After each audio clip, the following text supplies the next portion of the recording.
ጤና ይስጥልን። ይህ የፈጠነ ሚዲያ ነው። የተለያዩ መረጃዎችን አጠናቅረን ይዘናል። አብራችሁን ቆዩ።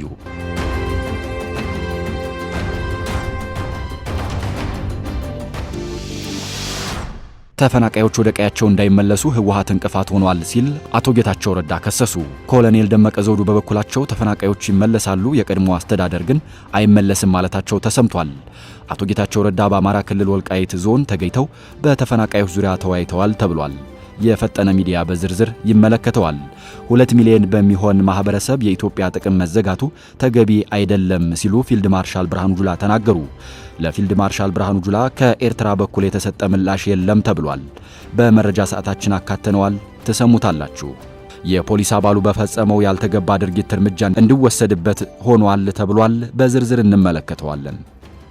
ጀግናው አትሌት ገንዘቤ ዲባባ ወንድ ልጅ ተገላገለች። በርካታ ኢትዮጵያውያን ለአትሌቷ መልካም ምኞታቸውን እየገለጹ ነው ተብሏል። ሰዓቱን ጠብቆ ወደ እናንተ ይደርሳል።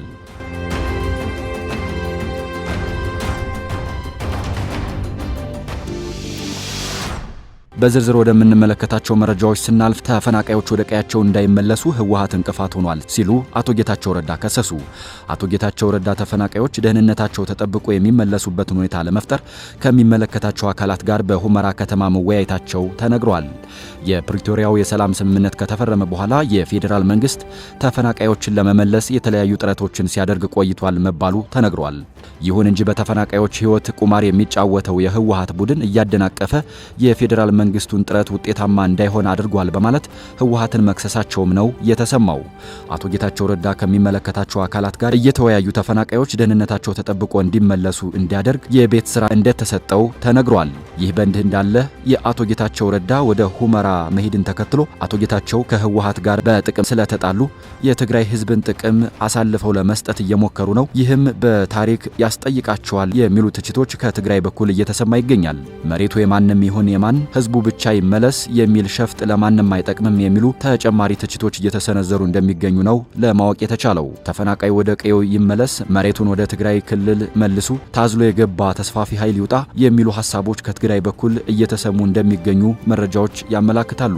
አቶ ጌታቸው ረዳ በበኩላቸው ከወንድሞቻችን ጋር መኖር የሚያስችለንን ስራ መስራት አለብን፣ በተፈናቃይ ስም የሚነግዱ ፖለቲከኞች አሉ፣ የአማራና የትግራይ የህዝብ ለህዝብ መድረኮችን ይበልጥ በማጠናከር የነበረውን የህዝቦች አንድነትን መመለስ ይገባል፣ በማይካድራ በተፈጸመው ግድያ ዙሪያ ወንጀለኞች መጠየቅ እንዳለባቸው አምናለሁ ብለዋል። ከዚህ የተፈናቀሉ ንጹሃን ወደ ነበሩበት ቦታ መመለስ አለባቸው፣ የወልቃይት ጠገዴ ተወላጆችም በሱዳንና በሌሎች ሀገራት ተወስደው ይኖራሉ፣ ለዚህም ወደ እርስታቸው መመለስ አለባቸው። እኔ የማምነው የህዝብ ስሜት በማዳመጥ መስራት አለብን ብዬ ነው። ፖለቲከኞች በሚፈጥሩት ችግር ሳቢያ ህዝብ ችግር ውስጥ መግባት የለበትም ሲሉ ተናግረዋል ተብሏል። በአማራ ክልል የወልቃይት ዞን ምክትል አስተዳዳሪ ኮሎኔል ደመቀ ዘውዱ በበኩላቸው አስተዳደሩን ይዤ ተፈናቃይ መልሳለሁ ማለት ተቀባይነት የለውም፣ ተፈናቃዮች ግን ይምጡ፣ በደስታ እንቀበላቸዋለን፣ ከህዝባችን ጋር በአማራ ክልል ስር ይተዳደራሉ ሲሉ መናገራቸውን ከስፍራው የተገኙ መረጃዎች ያመላክታሉ።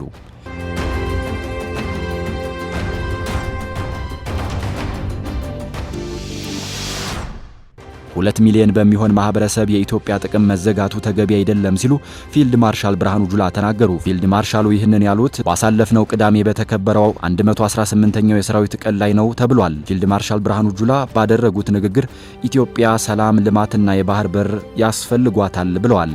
ሀገሪቱ የባህር በር ማጣቷን አሳፋሪ ሲሉ የገለጹት ፊልድ ማርሻሉ 30 ዓመት ተኝተናል፣ አሁን ግን ነቅተናል በማለት ነው የተናገሩት። ፊልድ ማርሻሉ አክለውም በሚቀጥሉት 25 ዓመታት የኢትዮጵያ ህዝብ ቁጥር 200 ሚሊዮን ይደርሳል ብለዋል።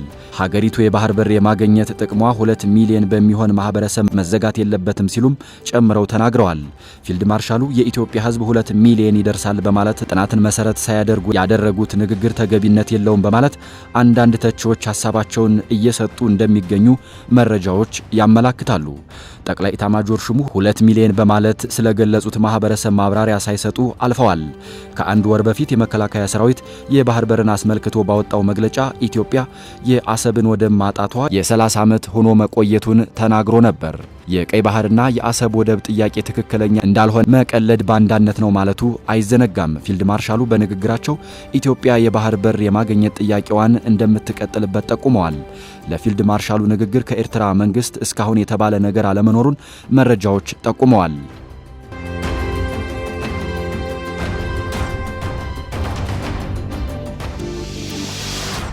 በህገወጥ ፖሊስ ላይ እርምጃ መወሰዱ ተገለጸ። በስልጤ ዞን ምስራቅ ስልጤ ወረዳ ገርቢ በር ከተማ ጎመን በመሸጥ ላይ የነበረች አንዲት እናት ላይ ክብር ነክ ድርጊት የፈጸመው ፖሊስ ህዝቡን ማስቆጣቱ የሚታወስ ነው። ፖሊሱ ከገበያ ቦታ መቀየር ጋር ተያይዞ ስርዓት ለማስከበር በሚል መነሻ በግለሰቧ ላይ ያልተገባ ድርጊት በመፈጸሙ ነው ህዝብ እንዲቆጣና በህግ እንዲጠየቅ ጫና ሲደረግበት የቆየው። ከዞኑ ፖሊስ መምሪያ የተገኘው መረጃ እንደሚያመላክተው ከሆነ የፖሊስ አባሉ በቁጥጥር ስር ውሎ አስፈላጊው ማጣራት እየተደረገበት ይገኛል። ምስጉን የፖሊስ አባላት እንዳሉ ሁሉ በየአጋጣሚው የተሰጣቸውን ተልዕኮ በአግባቡ የማይወጡ እንዳሉም ነው የተነገረው። ይህንን አጸያፊ ድርጊት በማውገዝ በአጥፊው ላይ ህጋዊ እርምጃ እንዲወሰድ ለተደረገው ጫና የዞኑ ፖሊስ መምሪያ ያመሰገነ ሲሆን እንደዚህ አይነት መልካም ተግባር ተጠናክረው እንዲቀጥሉም ነው የጠየቀው። ግለሰቧ ላይ ያልተገባ ድርጊት የፈጸመው የፖሊስ አባል አስተማሪ እርምጃ እንዲወሰድበት ህዝቡ እየጠየቀ ይገኛል። በተለያዩ አካባቢዎች የተሰጣቸውን ኃላፊነት በአግባቡ የማይወጡና ህዝቡን የሚያማርሩ አንዳንድ የጸጥታ ኃይሎች ስለመኖራቸው በርካቶች እየተናገሩ ይገኛሉ። እንዲህ አይነት አጸያፊ ድርጊት የሚፈጽሙ አንዳንድ ዩኒፎርም የለበሱ አባላት በህግ አይጠየቁም ሲሉ አስተያየት ሰጪዎች መናገራቸውን ለማወቅ ተችሏል።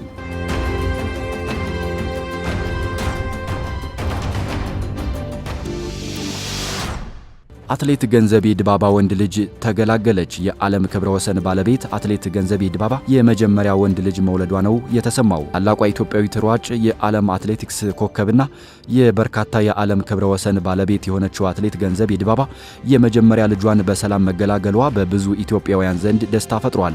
ለሀገሯና ለዓለም አትሌቲክስ በርካታ ክብርን ላጎናጸፈችው ጀግናዋ አትሌት ገንዘቤ ዲባባ የህይወቷ ድል ለሆነው ለዚህ ደስታዋ በርካታ ኢትዮጵያውያን ደስታቸውን በተለያዩ መገናኛ ብዙሃን እየገለጹ እንደሚገኙ ለማወቅ ተችሏል። እንኳን ደስ አለሽ ገንዘቤ፣ ለመላው ቤተሰብም እንኳን ደስ አላችሁ። የፈጠነ ሚዲያ መረጃዎች የሰማችኋቸውን ይመስሉ ነበር።